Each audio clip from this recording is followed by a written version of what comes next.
Hello friends, कैसे हो आप सब। उम्मीद करती हूँ कि आप सब लोग बहुत अच्छे होंगे। अन्नपूर्णा दिव्य चैनल में एक बार फिर से मैं दिव्या आप लोग का बहुत बहुत स्वागत करती हूँ। दोस्तों, आज की वीडियो में हम लोग एक सास बहू की कहानी को सुनेंगे। उम्मीद है कि ये कहानी आप लोगों को जरूर पसंद आएगी। कहानी थोड़ी सी भी पसंद आए तो वीडियो को लाइक शेयर कीजिएगा। चैनल पर पहली बार विजिट कर रहे हैं तो अन्नपूर्णा दिव्य चैनल को सब्सक्राइब कीजिएगा और इस कहानी को ज़्यादा से ज़्यादा शेयर कीजिएगा। तो चलिए फिर शुरू करते हैं। नंदिनी घर में सफाई करके जैसे ही खाना बनाने के लिए रसोई में आई तो उसने देखा उसकी सास शकुंतला चूल्हे पर कढ़ी पकौड़ी बना रही थी। सास को कढ़ी बनाते देखकर नंदिनी डर गई। दरअसल कुछ दिन पहले उसकी सास ने उससे कढ़ी बनाने के लिए कहा था, परंतु घर में ज्यादा काम करने के चक्कर में वह कढ़ी भूल गई थी। ससुराल में भरा पूरा परिवार था। नंदिनी का पति नीलेश के अलावा सास ससुर, 2 देवर और 2 छोटी नंदे थी जो हमेशा उसे अपने काम में उलझाए रखती थी। नंदिनी किसी के काम को मना नहीं करती थी। वह सुबह के 4 बजे बिस्तर छोड़ देती और सबकी फरमाइश पूरी करने के लिए पूरा दिन एक पैर पर खड़ी रहती थी। ननद कहती थी मेरे लिए पराठा बना दो तो देवर कहते हमारे लिए पालक पनीर की सब्जी बनाओ। तब नंदिनी मुस्कुराते हुए उनकी फरमाइश से पूरी कर देती थी। अपनी सास शकुंतला को वो किसी काम को हाथ नहीं लगाने देती थी। जब भी वह कोई काम करने को चलती तब नंदिनी उन्हें यह कहकर, आपने मेरे आने से पहले बहुत काम किया, अब आप आराम कीजिए, काम करने से मना कर देती थी और खुद ही झाड़ू पोछा बर्तन कपड़े दोनों वक्त की चाय नाश्ता खाना खुद ही तैयार कर दी थी। नंदिनी को घर की सारी जिम्मेदारी निभाते देख शकुंतला बहुत खुश होकर उसे ढेरों आशीर्वाद देती थी। अपनी सास को खुशी से आशीर्वाद देखकर नंदिनी भी खुश हो जाती थी। शकुंतला को कढ़ी पकौड़े खाने का बहुत शौक था। एक दिन उसने नंदिनी से कढ़ी बनाने को कहा तो नंदिनी जैसे ही कढ़ी बनाने को चली उसी दौरान उसकी ननद ने उससे बेसन के चीले बनाने की फरमाइश कर डाली। जब उसने ननद को चीले बनाकर दिए तो देवर ने उससे पाव भाजी खाने की फरमाइश कर डाली। तब पाव भाजी बनाने के चक्कर में वह कढ़ी बनाना भूल गई थी। अगले दिन भी ऐसा ही हुआ। देवर और ननद की फरमाइश पूरी करने के चक्कर में उसे सास की फरमाइश याद ही नहीं रही।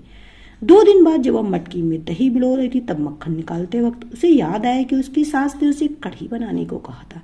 तब वह मन ही मन सोचने लगी, हे भगवान, यह मुझसे कैसी गलती हो गई है, कहीं सास मुझसे नाराज ना हो जाए। इसीलिए आज मैं उनके लिए कढ़ी जरूर बनाऊंगी। पहले जल्दी से घर की सफाई कर लूं, फिर खाना तैयार करूंगी। यह सोचकर वह घर की सफाई करने लगी थी। घर की सफाई करने के बाद वह खाना बनाने के लिए रसोई में आई तो अपनी कढ़ी पकौड़े बनाते देखकर वह डरते हुए उनसे बोली, मम्मी जी आप रहने दीजिए, कढ़ी पकौड़ी मैं बना दूंगी, आप आराम कीजिए। तब शकुंतला बोली, तू कुछ और काम कर ले, कढ़ी पकौड़े मैं बना दूंगी। सास की बात सुनकर नंदिनी को लगा कि कहीं उसकी सास उससे ज्यादा नाराज तो नहीं हो गई हैं, जो आज उस खाना बनाने से पहले ही खुद कढ़ी पकौड़े बनाने बैठ गई। वह डरते हुए सास से बोली, मम्मी जी मेरे द्वारा आपके लिए कढ़ी ना बनाने से आप मुझसे नाराज हैं, जो आप मुझसे बनवाने की बजाय खुद बना रहे हैं। नंदिनी की बात सुनकर शकुंतला मुस्कुराते हुए बोली, बहू नाराज नहीं, खुश हो तुमसे कि तुम खुशी खुशी सबकी फरमाइश पूरी करती रहती हो तो क्या हुआ यदि तुम कढ़ी बनाना भूल गई। मैंने सोचा तुम घर की सफाई करी तो खाना बनाने में मैं तुम्हारी मदद कर दूं। इससे खाना जल्दी बनने से तुम्हें आराम भी मिल जाएगा और मेरी इच्छा भी पूरी हो जाएगी। दिन भर अकेले काम करने से तुम थक भी तो जाती होगी। वैसे तुम्हें भी तो कढ़ी पकौड़ी बहुत पसंद है। सुबह तुम फोन पर अपनी मम्मी से कह रही थी कि तुम्हें उनके हाथ की बनी हुई कढ़ी पकौड़ी बहुत याद आ रही है। रोज तू सबकी पसंद का खाना बनाती थी, आज मैंने तेरी पसंद का खाना बना दिया। मैंने दूसरी गैस पर चावल भी बना दिए हैं, चल जल्दी से खाकर बता कैसे बने हैं। सास का अपने प्रति इतना प्रेम देखकर नंदिनी की आंखें नम हो गईं। उसने जल्दी से परिवार के सभी सदस्यों को खाना खिलाकर जब खुद खाना खाया तो उसे खाने में बिल्कुल वैसा ही स्वाद था जैसा उसकी मम्मी बनाती थी।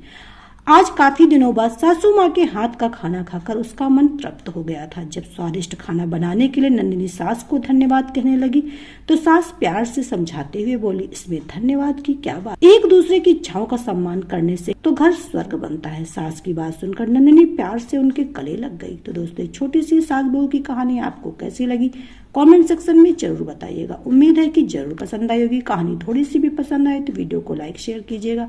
चैनल पे पहली बार विजिट कर रहे हैं तो अन्नपूर्णा दिव्य चैनल को सब्सक्राइब कीजिएगा और इस कहानी को ज्यादा से ज्यादा शेयर कीजिएगा। तो चलिए फिर मिलते हैं नई कहानी के साथ नए वीडियो में। तब तक के लिए bye bye. Subscribe now and press the bell icon. Never miss an update.